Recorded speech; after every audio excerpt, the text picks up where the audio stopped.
سورۃ المزمل بسم اللہ الرحمن الرحیم۔ اب یہ جوڑا ہے سورہ مدثر اور مزمل، اور یہاں سے آگے تمام صورتیں اب جوڑوں کی شکل میں آئیں گی۔ یہ ہے 73ویں صورت، تو 28 صورتیں ابھی جو ہے وہ موجود ہیں، اور اس کی اور پھر 14 اور، تو گویا کہ 35 صورتیں جو ہیں، کیونکہ 114 ہے کل صورتیں، یہ جتنی بھی آئیں گی اب 36 صورتیں، یہ سب کی سب جو ہیں یہ جوڑوں کی شکل میں۔ یا ایھا المزمل یا ایھا المدثر، بالکل ایک طرح سے انداز۔ یا ایھا المزمل، اے کمبل میں لپٹ کر لیٹنے والے، صلی اللہ علیہ وسلم، فداہ آباؤنا و امہاتنا، قم اللیل الا قلیلا، کھڑے رہا کرو رات کو سوائے اس کے تھوڑے سے۔ قیام اللیل کی حقیقت یہاں سمجھ لیجئے، حدیثیں سنتے ہیں آپ جمعوں کے اندر، سب نے سنی ہوگی، من قام رمضان ایمانا و احتسابا، اب وہ قیام کیا ہوتا ہے؟ 1 گھنٹے کا۔ تراویح 20 پڑھی گئی، بلکہ عشاء سب ملا کے 1.5 گھنٹے میں فارغ ہو کے آ گیا۔ قیام اللیل کا نصاب یہ ہے، من قام رمضان ایمان۔ وہ تو حضرت عمر نے بہت بڑا صحیح فیصلہ کیا کہ عوام کے لیے جنہیں اینٹیں دھونی ہے، کسی چلانی ہے، ان کے لیے ممکن نہیں ہے، لیکن خاص طور پر جنہیں اللہ نے سہولت دے دی ہو، جو ہر سال 1 مہینے کی چھٹی لے سکتے ہیں، بجائے وہ سیر کرنے کے لیے چھٹیاں لیں، وہ 1 مہینے کی چھٹی لیا کریں نا رمضان کی۔ قیام اللیل سے صحیح طور سے اس کی برکات سے مستفید ہوں، راتوں کو جاگے۔ یا ایھا المزمل قم اللیل الا قلیلا، کھڑے رہا کرو رات کو سوائے اس کے تھوڑے سے حصے کے، نصفہ، آدھا اس کا، اب انقص منہ قلیلا، یا اس میں سے کچھ کم کر لیں یعنی تہائی، او زد علیہ، یا اس میں بڑھائیے یعنی 2/3، ورتل القرآن ترتیلا، اور ٹھہر ٹھہر کر رک رک کر قرآن پڑھتے جائیں۔ قیام اللیل کے ساتھ اصل ہے قرآن، چنانچہ اس کے بعد جب اس کا خلاصہ نکال دیا گیا قیام اللیل کا، تہجد کی نماز وہ اب مختصر کر دی گئی، جب فرض نمازیں آ گئی تو قیام اللیل اب ختم ہوا، اب وہ تہجد کی نماز ہے۔ وَمِنَ اللَّيْلِ فَتَہجد بِهِ، اس قرآن کے ساتھ تہجد، یہ نہیں کہ وہ تو یاد ہی نہیں قرآن، تو چند صورتیں ہیں وہ 8 رکعتیں پڑھی اور پھر بیٹھ گیا کسی اور طرح کے ذکر میں، وہ تہجد نہیں ہے، قرآن کے ساتھ، اس کے لیے قرآن یاد کرو۔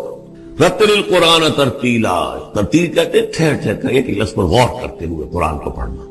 انا سنلقی علیک قولا ثقیلا، ہم عنقریب آپ پر ایک بہت بھاری بوجھ ڈالنے والے۔ اس سورہ مبارکہ کی ابتدائی آیات جو ہیں غالباً 9، یہ تیسری وحی ہے جو محمد عربی صلی اللہ علیہ وسلم پر آئی، اور جو چوتھی وحی آئے گی وہ سورہ مدثر میں ہے، جس میں حکم ہے تبلیغ کا، وہ بھاری وزن آنے والا ہے آپ کے کاندھے پر، اب آپ کو تیاری کر لینی چاہیے۔ تیاری کیا ہے؟ اگرچہ آپ پہلے سے معراج انسانیت پر فائز ہیں، تاہم اس بار نبوت اور کار رسالت کی ذمہ داریاں اٹھانے کے لیے ابھی آپ کو کچھ اور ریاضت کرنی پڑے گی۔ راتوں کو کھڑے رہے، قرآن کو اپنے اندر جذب کرے۔ ان ناشئۃ اللیل ہی اشد وطئا واقوم قیلا، یقیناً رات کا یہ جاگنا یہی تو ہے کہ جو خوب مضبوط ہے، مؤثر ہے نفس کو کچلنے میں، واقوم قیلا، اور جو قول ہوتا ہے وہ بھی سیدھا ہوتا ہے، سکون ہے، اطمینان ہے، اس وقت آپ کے اور رب کے درمیان کوئی حجاب نہیں۔ ان لک فی النہار سبحا طویلا، دن کے اوقات میں تو آپ کے لیے بڑی مشقت ہے، مصروفیت ہے۔ کبھی کوئی آیا کہہ گیا یہ تو مجنون ہے، اب آپ کے دل میں کدورت ہو گئی پیدا، کچھ نہ کچھ تکدر پیدا ہو گیا۔ رات کو کچھ نہیں ہے، آپ ہے اور آپ کا رب ہے۔ واذکر اسم ربک وتبتل الیہ تبتیلا، اپنے رب کا نام جپا کرو اور بالکل ہر طرف سے کٹ کر اسی کے ہو جاؤ۔ تبتل اس کو کہتے ہیں، لیکن یہ کہ بے ہما اور باہما سب کے ساتھ رہو، سمجھیے اپنے آپ کو جیسے قیامت کے دن کھڑے ہونا ہے اکیلے، کوئی ساتھ نہیں آئے گا، نہ بیٹا نہ بیٹی، نہ بیوی نہ شوہر، نہ باپ نہ ماں، کچھ نہیں۔ یہ ہر شخص کی ایک انڈیویجویلٹی ہے، اس کی اپنی ایک شخصیت ہے، لیکن دعوت کے لیے، تبلیغ کے لیے آپ کو لوگوں کے ساتھ رہنا ہے، لیکن آپ کے ذہنی رشتے، توقعات، امیدیں، دوستیاں، قلبی رشتے کٹ جانے چاہیے، سب سے کٹ کر صرف اللہ کے ساتھ۔ رب المشرق والمغرب، وہ تو رب ہے مشرق کا بھی مغرب کا بھی، لا الہ الا ہو، اس کے سوا کوئی معبود نہیں۔ فاتخذہ وکیلا، بس اسی کو پکڑ لیجئے اپنا جو ہے کارساز۔ واصبر علی ما یقولون واہجرہم ہجرا جمیلا، اور جو کچھ یہ کہہ رہے ہیں اس پر صبر کی۔ یہ مجنون کہہ رہے ہیں، شاعر کہہ رہے ہیں، ساحر کہہ رہے ہیں، وہ کہہ رہے ہیں، صبر کیجئے۔ واہجرہم ہجرا جمیلا، ان سے تعلق منقطع کیجئے لیکن خوبصورتی کے ساتھ، لٹھ مار کے علیحدہ نہیں ہونا ہے، قالوا سلاما، علیحدہ بھی ہونا ہے، وَإِذَا خَاطَبَهُمُ الْجَاهِلُونَ قَالُوا سَلَامًا، خوبصورتی کے ساتھ، تاکہ آج یہ بات نہیں سن رہے تو کل دوبارہ ان سے ملنے کا موقع ہو، تاکہ بات کی جا سکے۔ یہ بالکل ابتدائی دور کی بات ہے۔ پھر وہی بات آگے، ذرنی، مجھے چھوڑیے، ذرنی والمکذبین اولی النعمہ، چھوڑیے مجھے اور یہ جو جھٹلانے والے ہیں، جو بڑی نعمتوں کے اندر ہم نے ان کو رکھا ہے، اولی النعمہ، ہم نے ان کو کھانے پینے کو دیا، اولاد دی، بڑی سی جائیداد دے دی، وَمَهِّلْهُمْ قَلِيلًا، اور اے نبی ذرا انہیں کچھ دیر مہلت دیجیے، جلدی نہ کیجیے، وَلَا تَعْجَلْ عَلَيْهِمْ، یہ بھی ہم پڑھ چکے ہیں، ان پر جلدی نہ کیجیے، مَهِّلْهُمْ قَلِيلًا، آخری پارے میں بھی آ جائے گا سورۃ آیہ مَهِّلْهُمْ أَمْهِلْهُمْ رُوَیدًا، تو ان کو ذرا مہلت دیجیے تھوڑی دیر کی۔ اِنَّا لَدَيْنَا أَنْكَالًا وَجَحِيمًا، ہمارے پاس ان کے لیے بیڑیاں ہیں، آگ ہے، وَطَعَامًا ذَا غُصَّةٍ، کھانا وہ ہے کہ جو حلق میں اٹک جائے گا، زقوم میں منہ ماریں گے، وَعَذَابًا أَلِيمًا، اور دردناک عذاب۔ یہ جا رہے ہیں کشا کشا ادھر، لیکن یہ کہ ابھی ہمیں وہ اجل مسمى جب آئے گی اس وقت تک کے لیے ہم انہیں مہلت دیں گے، ان کی رسی دراز کریں گے۔ یوم ترجف الارض والجبال وکانت الجبال کثیبا مہیلا، جس دن کہ کانپے گی زمین بھی اور پہاڑ بھی لرزیں گے، اور ہو جائیں گے پہاڑ جیسے ریت کے پھسلتے ہوئے تودے ہوئے، جیسے آپ نے سینڈ ڈیوز دیکھے ہوں گے وہ پھسل رہی ہے ریت ادھر سے ادھر، یہ پہاڑ کوہ ہمالیہ یہ بھی اس طرح کا تودا بن کے اور پھسل کر اور سب برابر ہو جائے گا، لا عوج فیہ ولا امتا، نہ کوئی ٹیڑھ رہے گا، نہ کوئی موڑ ہوگا، نہ کوئی اور، سیدھی چٹیل زمین۔ انا ارسلنا الیکم رسولا، دیکھو لوگو اے قریش، ہم نے تمہاری طرف اپنا رسول بھیج دیا ہے، شاہدن علیکم، شاہدن علیکم، جو تم پر گواہ بنے گا، یہاں تمہیں گواہی دے گا اپنے قول اور اپنے عمل سے حق کی، اور وہاں تمہارے خلاف کھڑا ہوگا، اے اللہ میں نے ان کو پہنچا دیا تھا۔ کما ارسلنا الی فرعون رسولا، جیسے کہ ہم نے بھیجا تھا فرعون کی طرف بھی اپنا رسول حضرت موسیٰ علیہ السلام۔ فعصا فرعون الرسول، تو فرعون نے بھی رسول کی یعنی حضرت موسیٰ کی معصیت کی، ان کا نافرمانی کی۔ فاخذناہ اخذا وبیلا، تو ہم نے پکڑ لیا اس کو بڑا وبال والی پکڑ۔ فکیف تتقون ان کفرتم، اب اگر تم کفر کرو گے تو تم کیسے بچ جاؤ گے؟ فرعون نہیں بچا، قوم نوح نہیں بچی، قوم عاد نہیں بچی، قوم سمود نہیں بچی، قوم شعیب نہیں بچی، عمورہ اور صدوم کی بستیاں نہیں بسی، تم کیسے بچ جاؤ گے؟ فَكَيْفَ تَتَّقُونَ إِن كَفَرْتُمْ يَوْمًا يَجْعَلُ الْوِلْدَانَ شِيبًا، اس دن جس دن کا کہ جو دن کے بوڑھوں بچوں کو بوڑھا کر دے، قیامت کا دن، اس کے شدائد، اس کی سختی ہے۔ السماء منفطر بہ، آسمان اس کے ساتھ پھٹ پڑنے کو ہے، یعنی وہ ثقلت فی السماوات والارض، وہ کہیں باہر سے تو نہیں آئے گی، وہ قیامت وہ انہی آسمانوں اور زمین کے اندر جو ہے وہ اسی میں انہیرنٹ ہے۔ السماء منفطر بہ، آسمان پھٹ جائے گا۔ کان وعدہ مفعولا، اور اللہ کا وعدہ پورا ہو کر رہے گا۔ ان ھذہ تذکرہ، یقیناً یہ یاد دہانی ہے، تذکرہ ہے، نصیحت ہے۔ فمن شاء اتخذ الی ربہ سبیلا، تو جو کوئی بھی چاہے وہ اپنے رب کی طرف راستہ اختیار کر لے، سیدھا راستہ ہے، صراط مستقیم ہے۔ آج ہی بسم اللہ کرو، آج ہی توبۃ النصوح کر کے گھروں میں داخل ہو۔ اب یہ ہے 19 آیات، لیکن اس کے بعد جو ایک آیت پر پورا رکوع مشتمل ہے، اس کے بارے میں بہت عرصے تک میں بہت پریشان رہا اس کو سمجھنے میں، اور میں حیران ہوں کہ تفاسیر میں کہیں مجھے کوئی اس کے لیے بات نہیں ملی۔ اتفاقاً ہے کہ میں الاتقان فی علوم القرآن اس کا مطالعہ کرتے ہوئے مجھے حضرت عبداللہ ابن عباس رضی اللہ تعالیٰ عنہ کا ایک قول مل گیا کہ یہ ایک آیت نہیں، 2 آیتیں، یہ روایات ختم ہو گیا۔ کوئی کہتا ہے کہ یہ 1 سال کے بعد آئی، کوئی کہتا 16 ماہ بعد آئی، کوئی کہتا یہ آیت جو ہے یہ مدنی ہے، کوئی کہتا 11 سال کے بعد، وغیرہ وغیرہ۔ تو اس حوالے سے یہ کہ سمجھ میں نہیں آتا تھا کہ کیا مسئلہ کیا ہے، اس قدر مختلف آراء کیوں ہیں، تو سمجھ میں آیا کہ یہ 2 حصوں میں آیت نازل ہوئی ہے، لیکن اب اس کو ایک آیت شمار کریں گے جو حضور نے بتایا ہے۔ ان ربک یعلم انک تقوم ادنی من ثلثی اللیل ونصفہ وثلثہ وطائفۃ من الذین معک، اے نبی آپ کا رب جو ہے جانتا ہے کہ آپ بھی کھڑے رہتے ہیں تقریباً 2/3 رات اور نصف رات اور رات کا تہائی حصہ، وطائفۃ من الذین معک، اور یہ کہ آپ کے ساتھ بھی جو جماعت ہے ان میں سے لوگ آپ کے ساتھ کھڑے رہتے ہیں۔ واللہ یقدر اللیل والنہار، اللہ تعالیٰ نے ہی رات اور دن کا ایک اندازہ مقرر کیا ہے، یہ مشقت زیادہ دیر نہیں جھیلی جا سکتی، لہذا علم ان لن تحصوہ، اللہ جانتا ہے، اس کے علم میں ہے کہ تم اس کی پابندی نہیں کر سکو گے۔ فتاب علیکم، تو اللہ نے تم پر نرمی فرمائی، شفقت فرمائی، رحمت کی نظر کی۔ فقرؤوا ما تیسر من القرآن، تو جتنا آسان ہوا کرے تمہارے لیے، میسر ہوا کرے، یسر آسان، اتنا رات کو پڑھ لیا کرو۔ علمان سے اب یہاں یہ آیت کا پہلا حصہ ہے کہ جو میرے خیال میں 1 سال بعد یا 11 ماہ بعد نازل ہو گیا، یعنی یہ کہ اب یہ پابندی کہ کم سے کم 1/3، اور یہ کہ کوشش کرو کہ آدھی یا 2/3 یہ پابندی ختم ہو، جتنا کھڑا ہو سکے آسانی کے ساتھ۔ فقرؤوا ما تیسر من القرآن، بقیہ حصہ جو ہے یہ میرے نزدیک بالکل ہجرت سے متصل قبل نازل ہوا ہے، وہ 11 سال والی روایت اس حصے پر ہے۔ علم ان سیکون منکم مرضی، اللہ کے علم میں ہے کہ کچھ لوگ ہوں گے تم میں سے جو مریض ہو جائیں گے، ان کے لیے ممکن نہیں ہوگا قیام اللیل۔ وآخرون یضربون فی الارض یبتغون من فضل اللہ، اور لوگ ہوں گے زمین میں سفر کرنے پر مجبور ہوں گے اللہ کے فضل کی تلاش میں۔ وآخرون یقاتلون فی سبیل اللہ، اب یا تو یہ حصہ مدنی ہو سکتا ہے جس میں لفظ قتال کا ذکر آ رہا ہے، یا یہ کہ بالکل ہجرت سے متصل قبل، اور لوگ ہوں گے جو اللہ کی راہ میں قتال کریں گے۔ جب قتال کریں گے دن بھر کی مشقتیں ہوں گی، تو اب رات بھر کھڑے رہنا، 2/3 رات کھڑے رہنا تو ان کے لیے ممکن نہیں ہوگا۔ فَقْرَؤُوا مَا تَيَسَّرَ مِنْهُ، ایک تو اسی جو بھی تم کر سکو جتنا آسان ہو اتنا پڑھ لیا کرو۔ وَأَقِيمُوا الصَّلَاةَ وَآتُوا الزَّكَاةَ، اب نماز پنجگانہ کا حکم آ گیا ہے سن 11 میں، جبکہ معراج واقع ہوئی، قیام 5 نمازوں کا، اس کو خالی یہ گویا کہ اب بدل ہے قیام اللیل۔ رمضان کا معاملہ مستثنیٰ رکھ دیا، 11 مہینے وہ ہے، رمضان اس کام کے لیے ہے کہ یہ شہر رمضان الذی انزل فیہ القرآن، یہ قرآن کے ساتھ اپنے تعلق کی تجدید کا مہینہ ہے۔ یہاں قیام اللیل ہے، جیسا کہ آیا اس خطبے میں بھی جو حضور کا خطبہ نقل کیا ہے حضرت سلمان فارسی نے، جعل اللہ صیامہ فریضۃ وقیام لیلہ تطوعا، اللہ نے اس کا روزہ رکھنا تو فرض کر دیا، وہ تو سب رکھیں گے، مزدور ہے اینٹ ڈوتا رکھنا ہوگا، اس لیے کہ یہی لوگ ہوں گے جنہیں جنگ میں بھی جانا پڑے گا کہ نہیں، یہ سختیاں نہیں جھیلیں گے، تیار نہیں ہوں گے، سرد و گرم چشیدہ نہیں ہوں گے تو کیسے جائیں گے؟ لیکن یہ ہے کہ عام رمضان کے اندر آ کر اس کو یہ کہ رات کے وقت جو ہے اس کو رکھ دیا، وجعل اللہ صیامہ فریضۃ وقیام لیلہ تطوعا، یہ آپ کی مرضی پر چھوڑ دیا، فرض نہیں۔ حضرت عمر نے اس کا یہ کیا کہ ایک حصہ تو ایسا کر دیا کہ کوئی بھی شخص محروم نہ رہے، چلے 1 گھنٹے کے اندر وہ تو ہر شخص سن لیا کرے، لیکن ان کا سننا یہ تھا کہ اسد الخضر بدل عزت، جو بھی قاری پڑھ رہا ہے وہ سمجھ رہے ہیں، ہمارے ہاں وہ سننا ہی سننا رہ گیا، باقی سمجھ تو ہے ہی نہیں، زیرو ہے۔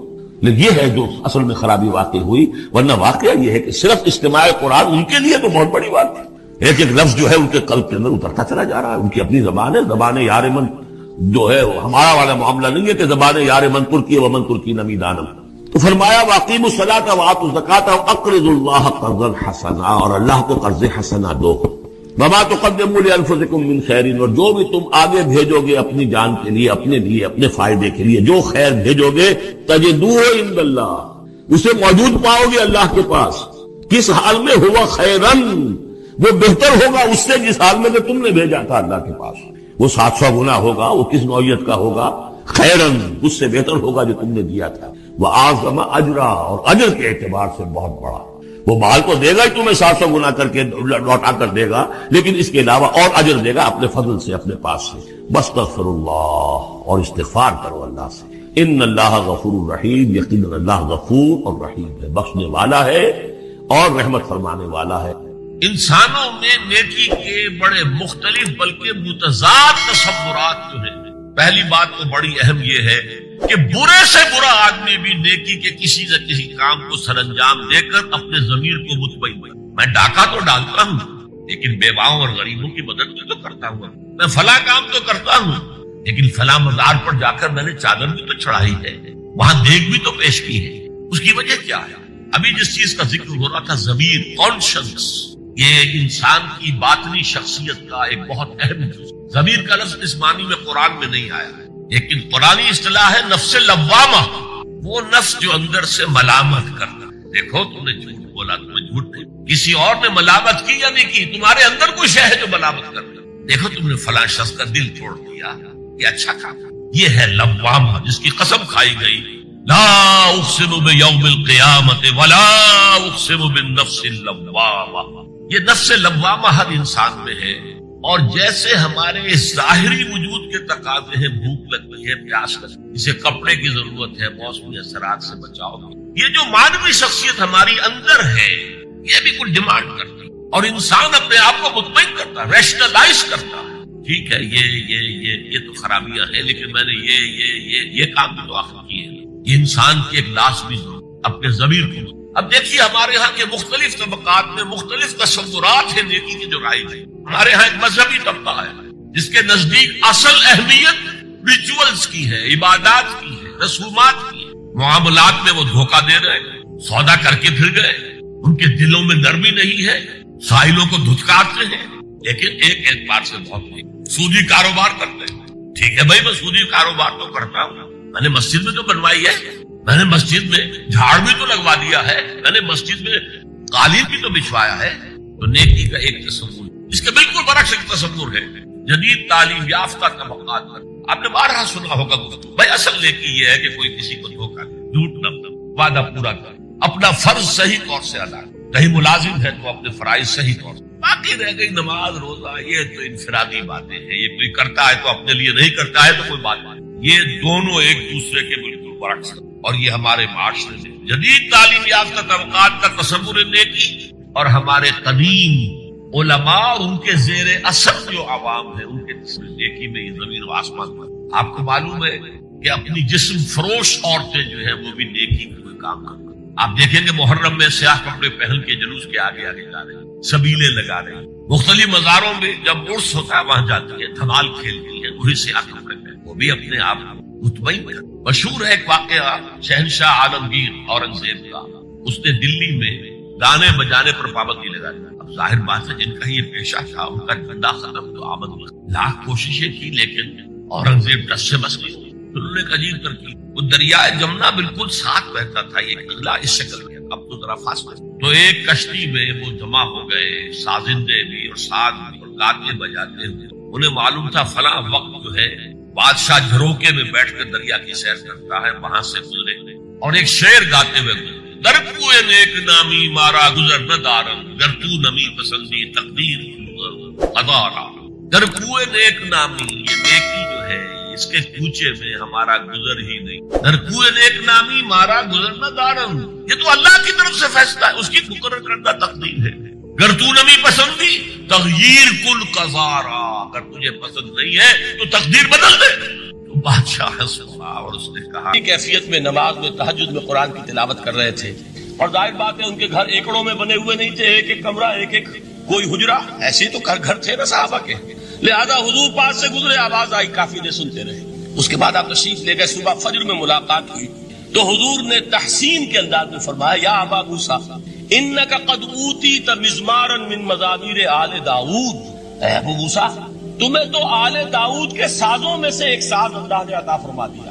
جس طرح حضرت داؤد لہن داؤدی مشہور ہے کہ جب وہ پچھلے پہر رات کو حمد کے ترانے الاپتے تھے، قرآن میں ہے کہ پرندے شامل ہو جاتے تھے ساتھ اور پہاڑ وجد میں آتے تھے، پہاڑ بھی ان کے ساتھ شریک ہوتے تھے. تو جس طرح کا اللہ نے ان کو لہن عطا فرمایا تھا، حضور نے تحسین کے انداز میں فرمایا ہے ابو موسیٰ شریف اللہ نے تمہیں بھی آل داؤد کے سازوں میں سے ایک ساز عطا فرمایا. بہرحال قرآن مجید کا جو یہ میوزک ہے، قرآن کے الفاظ کا جو حسن ہے، جہاں تک حسن معنوی ہے وہ تو ہر لفظ میں ہے، لیکن یہ حسن ظاہری، حسن صوتی، حسن لفظی یہ اپنے کلائمیکس پر آپ کو نظر آئے گا سورہ رحمان. لیکن قرآن میں یہ سورت اس اعتبار سے بھی ممتاز ہے، اس کی 4 آیات پر ذرا توجہ کریں گے، عجیب حقائق سامنے آئیں گے. جہاں یہ قرآن مجید کے حسن صوت اور حسن لفظی کی معراج ہے، وہیں اس کی پہلی 4 آیات میں 4 چوٹی کی چیزوں کا ذکر ہے، سب سے اونچی چیز ہے. پہلی آیت کیا ہے؟ الرحمن. ایک آیت ہو گئی. رحمان کیا ہے؟ اللہ کا نام ہے. کبھی آپ نے غور کیا اللہ کے ناموں میں سب سے پیارا نام کون سا ہوگا؟ رحمان. کیوں؟ اس کا مادہ کیا ہے؟ رحمت. ہمیں سب سے بڑھ کر جس چیز کی ضرورت ہے وہ کیا ہے؟ رحمت خدا بندی. نام اچھی طرح سن لیجئے اس حضور کے قول کو. حضور فرماتے کوئی شخص جنت میں مجرد اپنے عمل کی بنیاد پر داخل نہیں ہو سکے گا جب تک کہ رحمت خدا بندی دستگیری نہ کرے. کسی صحابی نے بڑی ہمت اور جرأت کا ثبوت دیا کہ پوچھ لیا کیا حضور آپ بھی؟ جب آپ نے فرمایا کوئی شخص داخل نہیں ہو سکتا جنت میں محض اپنے عمل کی بنیاد پر جب تک کہ رحمت خدا بندی جو ہے وہ دستگیری نہ فرمائے. پوچھا گیا کیا آپ بھی؟ آپ نے فرمایا ہاں میں بھی. آپ انداز کیجئے کہ اگر محمد الرسول اللہ بھی رحمت خدا بندی کے ضرورت مند ہوں تو تاب دیگر چے رسد ہماری تو سب سے بڑی ضرورت رحمت خدا بندی. اب یہ رحمت جو ہے قرآن مجید میں اللہ تعالیٰ کی یہ شان 2 الفاظ کے ذریعے سے آتی ہے، رحیم اور رحمان. اور کوئی مادہ نہیں ہے جس سے 2 نام بنتے ہوں اللہ کا، لیکن یہ مادہ ہے واحد رحمت کا کہ جس سے رحمان بھی ہے رحیم بھی ہے. رحیم صفت مشبہ ہے، رحمت دائم ہو جائے گی، مستقل ہوگی تو رحیم کہیں گے. اور رحمان اس میں رحمت کی ہے وہ شان ہے کہ جیسے ٹھاٹھے مارتا ہوا سمندر ہو، ہیجان کی کیفیت، طوفانی کیفیت. رحمت خداوندی کا طوفانی جوش وہ ہے رحمان. آپ تو رہتے اس علاقے میں ہیں، آپ کو معلوم ہے عرب اگر بھوکا مرا جا رہا ہو تو کیا کہے گا؟ انا جوعان. پیاسا مرا جا رہا ہو انا عطشان. بہت غضبناک ہوگا غضبان. غضبان آصفہ قرآن میں آیا. بہت غضبناک، رحمان جس کی رحمت جو ہے جوش میں ہے، ٹھاٹھے مارتے ہوئے سمندر کے مالک۔ تو یہ اللہ تعالیٰ کے ناموں میں سب سے پیارا نام۔ اب آگے چلیے، الرحمن علم القرآن، رحمان نے قرآن سکھایا۔ رحمت خداوندی کا سب سے بڑا مظہر، رحمان کی رحمانیت کا سب سے بڑا مظہر قرآن ہے۔ ان میں جو منطقی ربط ہے اس کو سمجھتے جائیے۔ اچھا آپ یہ سوچئے، جو علم بھی انسان کو حاصل ہوا وہ کس نے دیا؟ اللہ نے۔ سائنس کا علم کس نے دیا؟ اللہ نے۔ علم آدم الاسماء کلھا، وہ علم الاسماء جو حضرت آدم کو دے دیا گیا تھا ازل میں، یہ اسی کا ظہور ہے، یہ اسی کی ایکسفولیشن ہے جو ہو رہی ہے اور ہوتی رہے گی ابھی۔ اور جو اور دوسرے علم ہے وہ کس نے دیا؟ اللہ نے۔ لا یحیطون بشیء من علمہ الا بما شاء، مخلوق میں سے کوئی اللہ کے علم میں سے کسی شے کا احاطہ نہیں کر سکتا مگر وہ جتنا اللہ دینا چاہے۔ لیکن یہ کہ تمام علوم میں چوٹی کا علم قرآن، نوٹ کرتے جائیے، چوٹی کی چیزیں جمع کی۔ اللہ کے ناموں میں چوٹی کا نام رحمان، اللہ نے جو کچھ انسان کو سکھایا اس میں چوٹی کا علم قرآن۔ خلق الانسان، انسان کو پیدا فرمایا۔ سوال یہ کہ حیوانات کو کس نے پیدا فرمایا؟ آسمان کس نے پیدا کی؟ زمین کس نے پیدا کی؟ فرشتے کس نے پیدا کی؟ کیا مطلب خلق الانسان؟ اس کی تمام مخلوقات میں اس کا کلائمیکس، اس کی تخلیق کی معراج، اس کے تخلیق کا نقطہ عروج انسان ہے۔ یہ ہے کہ جو مسجود ملائک بنا ہے۔ وَلَقَدْ كَرَّمْنَا بَنِي آدَمَ وَحَمَلْنَاهُمْ فِي الْبَرِّ وَالْبَحْرِ وَرَزَقْنَاهُمْ مِنَ الطَّيِّبَاتِ وَفَضَّلْنَاهُمْ عَلَى كَثِيرٍ مِّمَّنْ خَلَقْنَا تَفْضِيلًا۔ تو تخلیق میں سب سے اونچی تخلیق انسان، علموں میں سب سے اونچا علم قرآن کا، اللہ کے ناموں میں سب سے اونچا نام رحمان۔ تقاضے پورے کرو۔ تقاضے کیا ہے؟ ایمان ہے تو عمل درست ہونا چاہیے، ایمان ہے تو جہاد ہونا چاہیے، ایمان ہے تو جان اور مال کھپانی چاہیے۔ تو جو ایمان دوسرے لوگ جس طرح لائے ہیں، حمزہ بھی تو ایمان لائے ہیں، آخر ان کا راستہ تمہیں نظر نہیں آ رہا؟ ابو بکر ایمان لائے ہیں، ان کی طرح ایمان لاؤ۔ تو انہوں نے کیا کہا؟ انؤمن کما آمن السفہاء، کیا ہم اس طرح ایمان لائے جیسے یہ بے وقوف لائے؟ سفیہ کا لفظ تو سبھی جانتے ہیں، یہ سفہاء کسے کہہ رہے ہیں؟ آپ نے پڑھا تو بہت مرتبہ ہوگا ان آیات کو، کبھی سوچا کس کو کہہ رہے ہیں؟ وہ ابو بکر کو کہہ رہے ہیں، وہ حمزہ کو کہہ رہے ہیں، وہ عمر کو کہہ رہے ہیں۔ ان کی تو مت ماری گئی، غر ہؤلاء دینہم، انہیں تو کوئی ہوش ہی نہیں۔ 2 مرتبہ حضرت ابو بکر نے وہ کام کیا ہے کہ ہر ورلڈلی وائز انسان یہ کہے گا کہ حماقت کی ہے، جس کے سامنے دنیا ہے۔ جب ہجرت کے لیے حضور تشریف لے جا رہے تھے، 40,000 درہم کا سرمایہ تھا، جبکہ حضرت ابو بکر ایمان لائے۔ مکے کے چوٹی کے تاجروں میں سے تھے، جو ملک التجار کہلاتے، لیکن اب وہ روپیہ کہاں خرچ ہوا؟ بلال کو خریدا، روپیہ دے کے خریدا یا ویسے ہی خرید لیا؟ آزاد کر دیا۔ ابو فقی کو خریدا، آزاد کر دیا۔